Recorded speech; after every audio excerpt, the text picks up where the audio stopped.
Good morning છોકરાઓ, આપણે લાસ્ટમાં ન્યૂટનનો બીજો નિયમ જોયો, ન્યૂટનના બીજા નિયમ માટે મહત્ત્વના મુદ્દા જોયા. હવે આગળ ચર્ચા કરતાં પહેલાં એના પાછા દાખલા આપ્યા છે. તો ટેક્સ્ટબુક ઓપન કરો બધાય અને ઉદાહરણ નંબર 5.2 પેજ નંબર 95 પર ચલો રકમ જોઉં. રકમ એમ કહે છે કે 0.04 kg દળ ધરાવતી અને 90 મીટર પ્રતિ સેકન્ડની ઝડપથી ગતિ કરતી એક બુલેટ એક ભારે લાકડાના બ્લોકમાં પ્રવેશ કરે છે અને 60 સેન્ટીમીટરનું અંતર કાપીને ઊભી રહી જાય છે. તો આ બુલેટ વડે બ્લોક પર જે બળ લાગ્યું અથવા તો આથી બ્લોક વડે બુલેટ પર સરેરાશ અવરોધક બળ કેટલું લાગે એ શોધવાનું છે. તો જે ડેટા આપ્યો છે એ હું લખું છું. ઉદાહરણ 5.2 બ્લોકનું દળ આપ્યું છે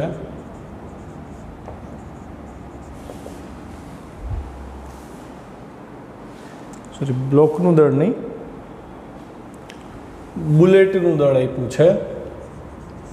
બુલેટનું દળ છે 0.04 kg. બુલેટનો વેગ આપી દીધો છે. બુલેટ એટલે બંદૂકની ગોળી. 90 મીટર પ્રતિ સેકન્ડ. બ્લોકમાં એણે કાપેલ અંતર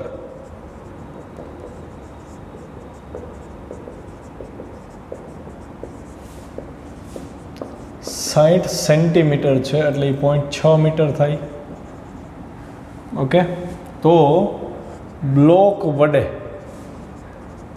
બુલેટ પર લાગતું બળ શોધવું છે. તો છોકરાઓ, ન્યૂટનનો બીજો નિયમ બળનું મૂલ્ય આપે. એ બળનું મૂલ્ય જોઈએ છે તો મારે ન્યૂટનનો બીજો નિયમ જોઈએ. ન્યૂટનનો બીજો નિયમ હતો F બરાબર dp/dt અથવા તો F બરાબર ma.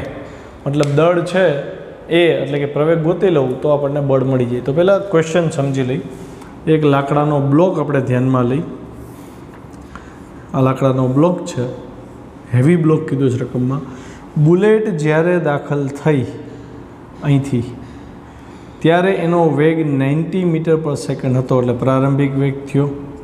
બરાબર છે. હવે બુલેટ અહીંયા રસ્તો કરીને અંદર જાય છે, બરાબર, અને અહીંયા આવીને ઊભી રહી ગઈ. એનો મતલબ અહીંયા બુલેટનો વેગ શું થયો? તો કે અહીંયા અંતિમ વેગ થઈ ગયો 0 મીટર પર સેકન્ડ અને બુલેટે કાપેલું અંતર, આ જે અંતર છે એ તમને આપ્યું 60 સેન્ટીમીટર.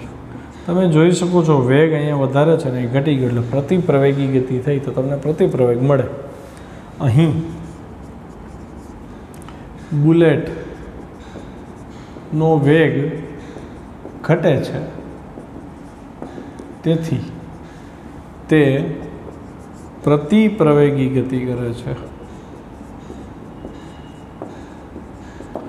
માટે હવે પ્રતિ પ્રવેગી ગતિ એટલે પ્રવેગી ગતિથી પ્રવેગી ગતિનું સમીકરણ હતું v² - v0² બરાબર 2ad. આવ્યું ને ત્રીજું ચોથું ચેપ્ટર, બરાબર. vની વેલ્યુ છે આપણી પાસે 0², v0 છે 90² આ બે એ તો આપણે ગોતવાનું છે. અને ડી કેટલું અંતર આપ્યું? 60 સેન્ટીમીટર એટલે 0.6 મીટર. તો હવે 90નો સ્ક્વેર 8100 ડિવાઈડ બાય અહીંયા 1.2 બરાબર એ થાય. માટે હવે કેલ્સી લ્યો અને એ ગોતી લ્યો શું આવે છે. 81,000 ભાગ્યા 12 કરવાના થાય. ઓકે, તમે કેલ્સીથી જવાબ જોઈને લ્યો. હું કેલ્સી લેતો નથી, લેક્ચરનો ટાઈમ બગડે આપણો. જવાબમાં આપ્યો છે 6750. ચેક કરો જોઈએ આવું થાય છે. 6750 એ નેગેટિવ આવશે ને, મીટર પર સેકન્ડ સ્ક્વેર. તો બુલેટ ઉપર આટલો પ્રચંડ પ્રતિ પ્રવેગ લાગ્યો. પ્રવેગ મળી ગયો છોકરાઓ. તો બળ ગોતવાનું કીધું હતું ને, તમારે દાખલો નીચે જ ગણવો. હું અહીં ગણું છું આથી.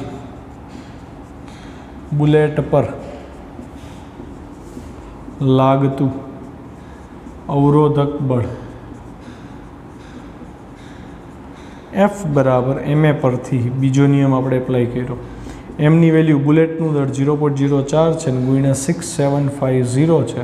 અવરોધક બળ છે એટલે નેગેટિવ સાઇન તમે લ્યો તો નેગેટિવ સાઇનની હાજરી એવું કહે કે આ બળ અવરોધ કરે છે, તો આ બેનો ગુણાકાર લ્યો કેલ્સી અને કરો હિસાબ 6750 ગુણ્યા 0.04. તો આમાં કંઈક ગણતરી કરીને એ લોકોએ 270 ન્યૂટન કીધું છે. હું અહીં લખું છું -270 ન્યૂટન, ટેક્સ્ટ બુકમાં લખ્યું છું +270 ન્યૂટન.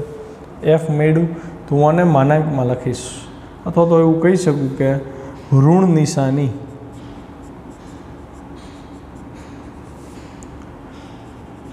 ગતિનો અવરોધ દર્શાવે છે.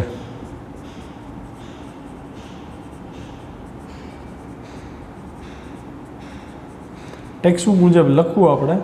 તમને મેં ભલે માઇનસ કરીને દેખાડ્યા છે, પણ તમારે આ પ્લસ લઈને જ ગણતરી કરજો, કેમ કે રકમમાં એફ અવરોધક બળ જ કીધું છે, એટલે આનું માઇનસ છેલ્લે ઉડી જ જતો હોય.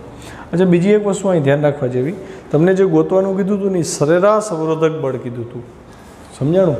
તો મતલબ કે જ્યારે બુલેટ અહીંથી અહીંયા પહોંચ્યું હોય ને, તો જરૂરી નથી કે અચળ પ્રવેગી ગતિ થઈ હોય, પ્રવેગમાં માઇનોર ચેન્જ આવતો હોય. તો આપણે શું કર્યું, આ જે પ્રવેગ હોય તો ને સરેરાશ પ્રવેગ એક્સેપ્ટ કરી લીધો.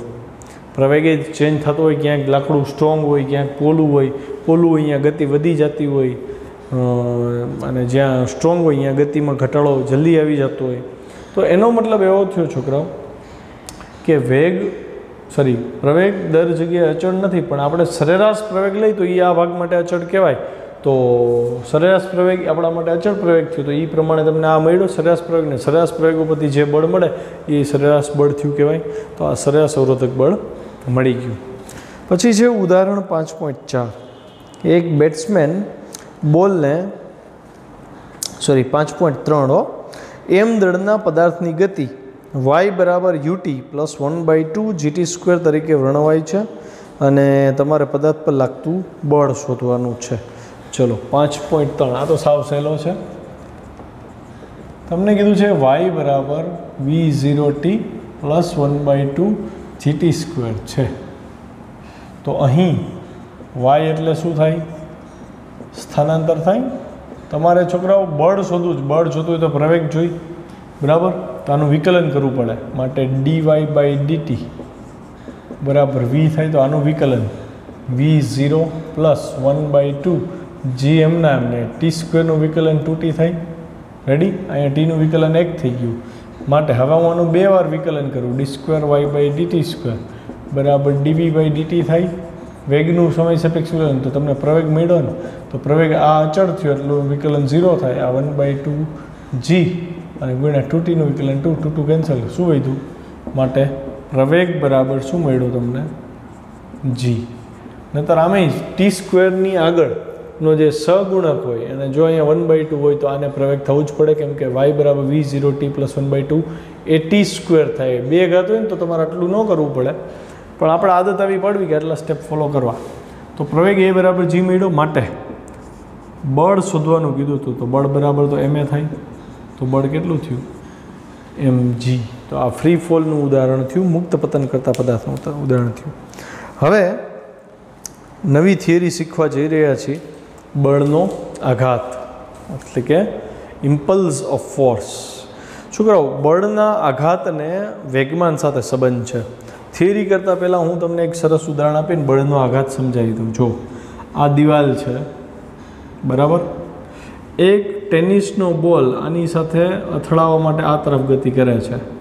જેવો એ અથડાણો, તો અથડાવાનો જે સમય છે, મતલબ કોન્ટેક્ટમાં આવ્યો અને છૂટો પડ્યો, આ જે સમયગાળો છે એ બહુ જ સૂક્ષ્મ સમયગાળો હોય. ખ્યાલ આવ્યો? બહુ જ સૂક્ષ્મ સમયગાળો હોય.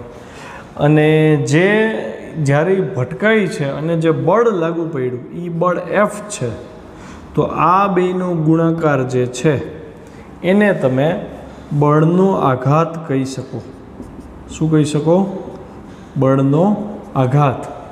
બળનો આઘાત એટલે બળની અસર દિવાલ ઉપર શું થઈ, તો કે બળ લાગ્યું હોય એ બળનું મૂલ્ય અને કેટલા સમય માટે લાગ્યું એ મૂલ્ય.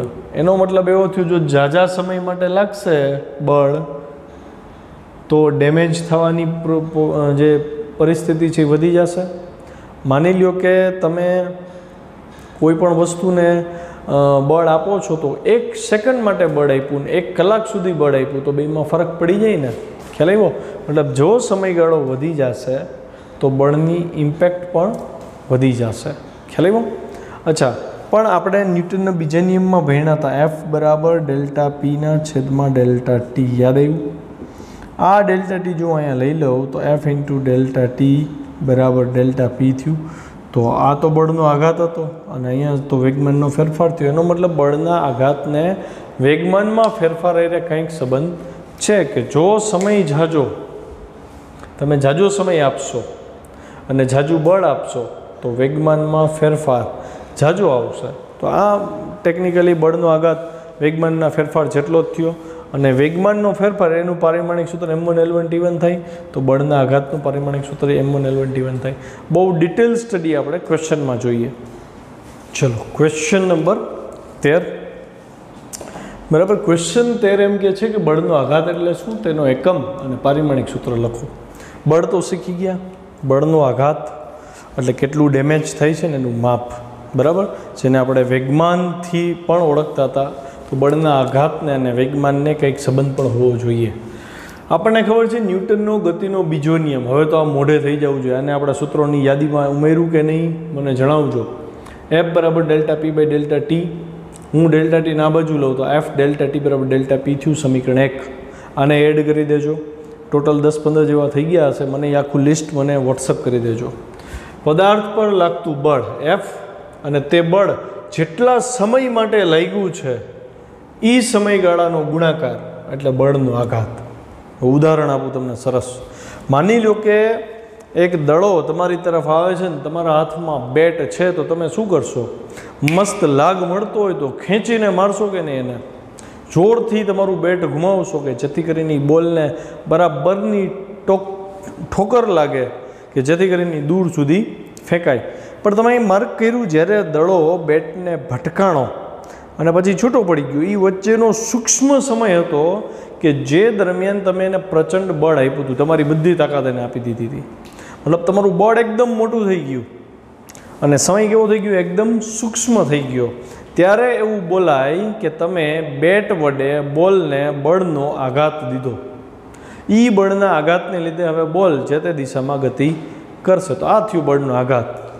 પણ પ્રેક્ટિકલી અગર હું તમને છોકરાઓ એમ કહું કે ચલો અહીંયા આ કિસ્સામાં દડો છે એ બોલ સાથે અથડાણો, તમે બળ આપ્યું, તમારી પાસે એવું ઇન્સ્ટ્રુમેન્ટ છે કે બળે માપી લીધું, ચલો, પણ ઓલો સૂક્ષ્મ સમય કેમ માપવો? એ તો બહુ સૂક્ષ્મ સમય છે, કંઈ સમજો એ પહેલાં તો સમય પૂરો થઈ જાય છે એનો. તો એવા કિસ્સામાં છોકરાઓ તમને આ સમીકરણ કામ આવે, કેમ કે ડેલ્ટા ટી તો તમે માપી નથી શકતા. કદાચ એફ માપી લ્યો પણ ડેલ્ટા ટી નથી તો બળનો આઘાત ન મળે. તો એવા કિસ્સામાં હું એવું કહી શકું, દડો આવતો તો ત્યારનો વેગ તમને ખબર છે v1 ધારી લ્યો, કંઈક કિંમત હશે તો દડાનો વેગ ખબર, મતલબ દડાનું પ્રારંભિક વેગમાન મળી જાય. એનું દળ ખબર હોય તો m ગુણ્યા v કરો તો મતલબ દડાનું પ્રારંભિક વેગમાન m1 v1 મળી જાય. હવે દડો ભટકાણો પછી દડો કંઈક વેગથી ગયો તો એ દડાનો વેગે તમને ખબર છે v2. તો દડાનું દળ તો પહેલાં હતું જ આપણી પાસે, તો mv2 એટલે દડાનું અંતિમ વેગમાન એ મળ્યું.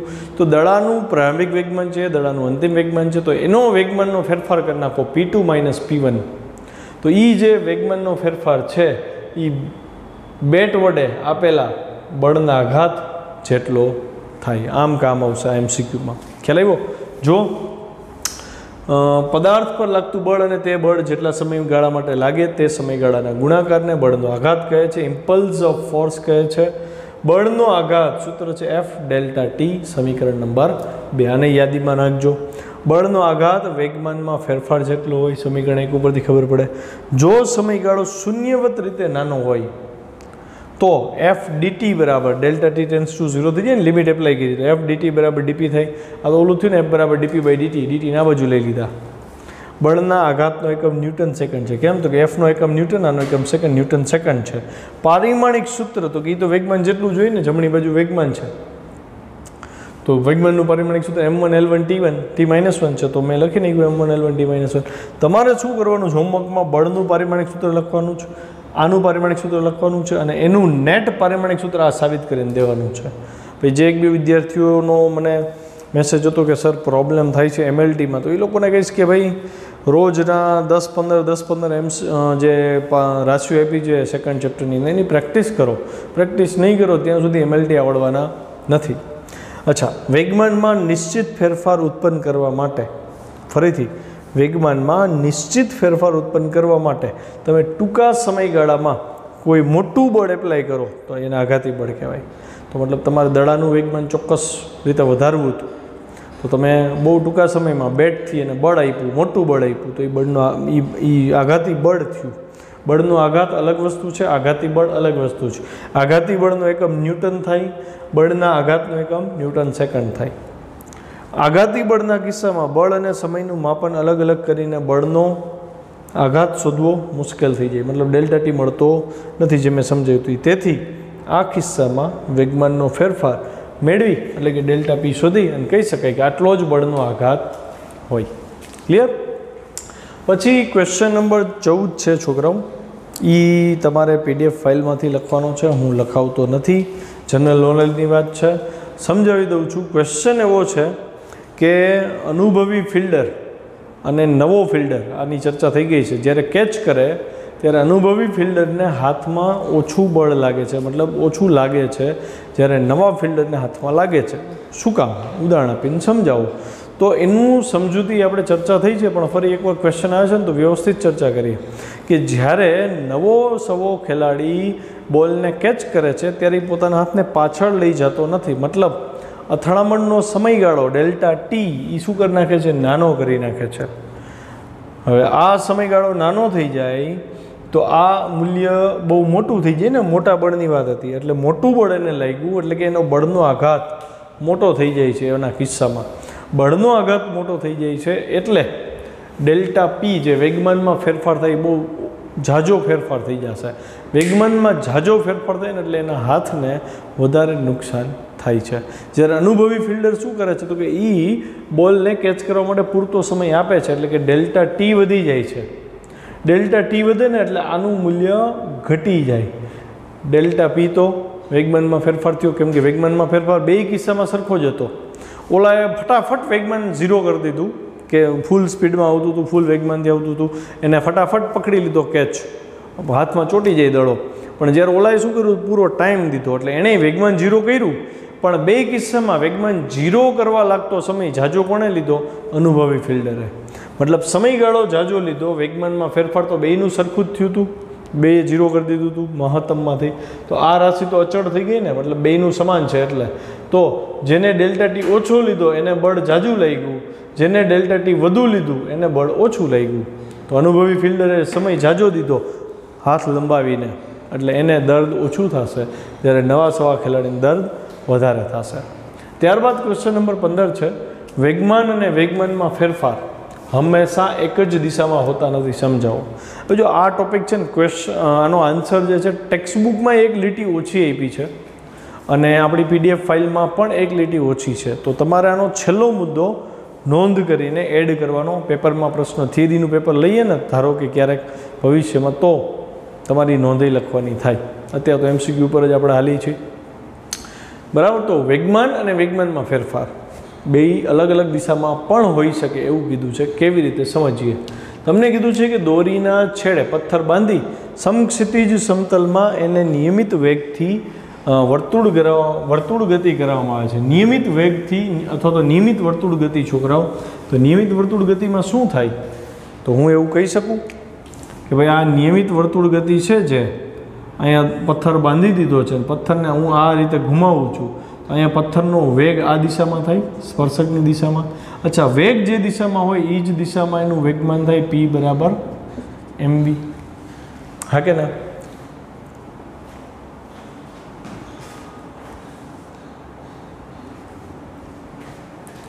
બરાબર.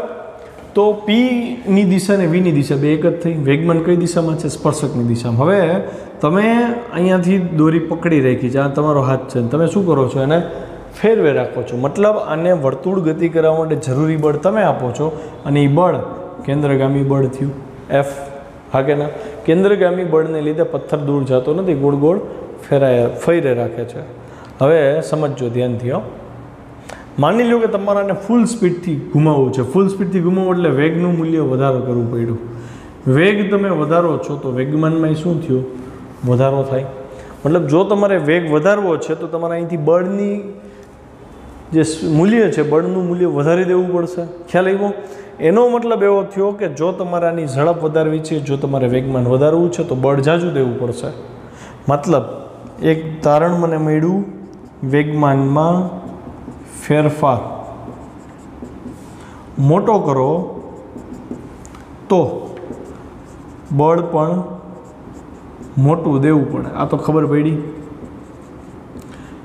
તો એના ઉપરથી એક જજમેન્ટ એ થાય ને કે વેગમાનમાં ફેરફાર બળની દિશામાં હશે. હા કે ના? બીજું, ન્યૂટનના બીજા નિયમ ઉપરથી હું કહી શકું કે એફ બરાબર ડેલ્ટા પીના છેદમાં ડેલ્ટા ટી. તો જોવો જોઈએ એફની દિશા અને ડેલ્ટા પીની દિશા સેમ હશે ને, તો જ વચ્ચે બરાબર આવે ને. એનો મતલબ વેગમાનમાં ફેરફારની દિશા કઈ દિશામાં હશે? બળની દિશામાં હોય. પણ બળ કઈ દિશામાં છે? જુઓ, કેન્દ્ર તરફ છે. તો ડેલ્ટા પી એટલે કે વેગમાનમાં ફેરફાર, તો ડેલ્ટા પીની દિશા કઈ તરફ આવી? કેન્દ્ર તરફ.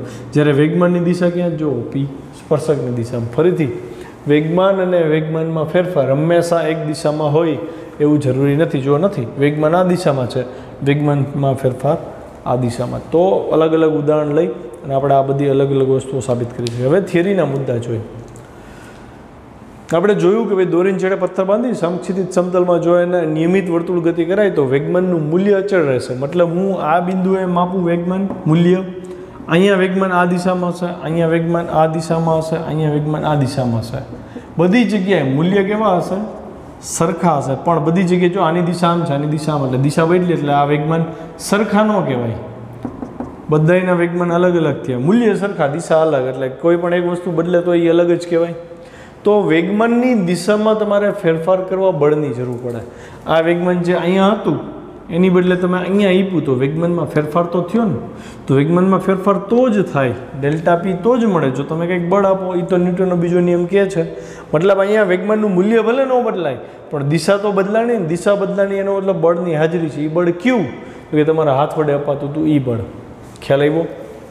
એટલે વેગમાનની દિશામાં ફેરફાર કરવા તમારે બળ જોઈએ છે. અચ્છા, પદાર્થને વધુ ઝડપથી ફેરવો તો ઝાઝું બળ જોઈએ.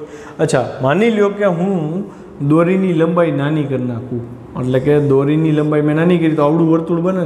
હવે અહીંયા માની લો કે હું આ દિશામાં ઘુમાવું તો અહીંયા જેમ અનુભવ કરવો હોય તો ઘરે કરી લેવો, દોરો નાનો કરજો અને પછી એને ઘુમાવજો. તો એને ઘુમાવવા તમારે ઝાઝું બળ દેવું પડે. કેમ?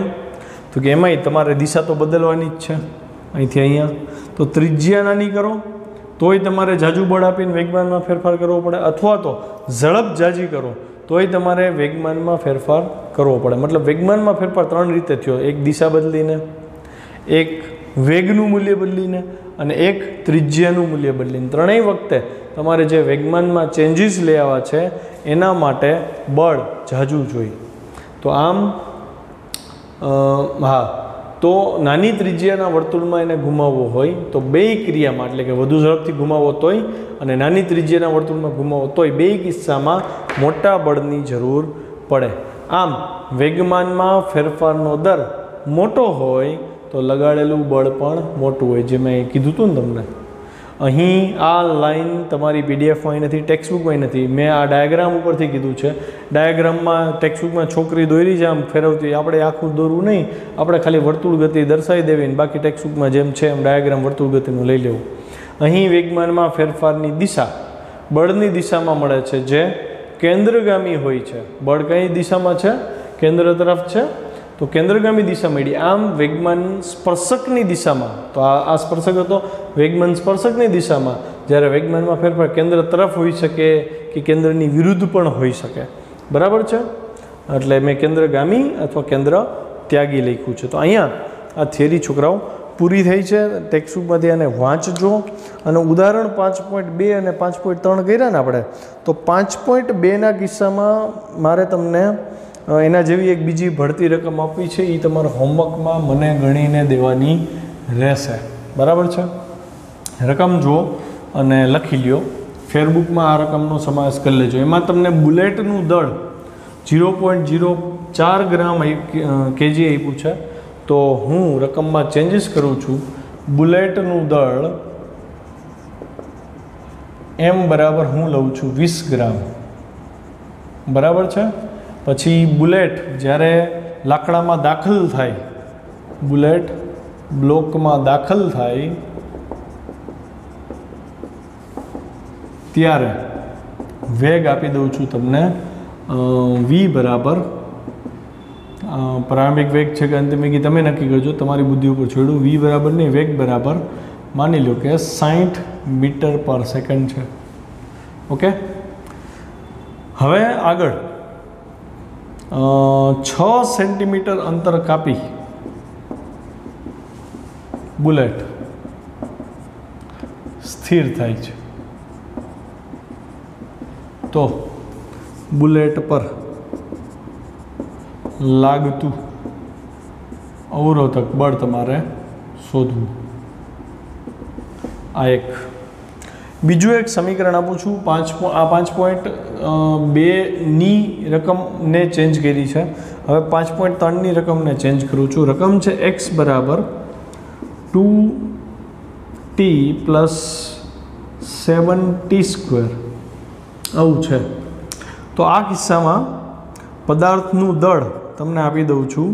આમાં હું આંકડો આપીશ, એટલે ઓમાં કેમ છે, એટલે mg જવાબ આવ્યો તો એને બદલે તમારે એમની કિંમત મૂકવી પડશે. પદાર્થનું દળ તમને હું આપી દઉં છું 150 ગ્રામ. અહીંયા આ એકમ મીટર છે, ટી સેકન્ડમાં છે. તો પદાર્થ પર લાગતું બળ શોધો. રેડી? આ 2 દાખલા કરવાના છે. આમાં કંઈ ડાઉટ લાગે તો મને પર્સનલી મેસેજ કરજો અથવા ફોન કરજો.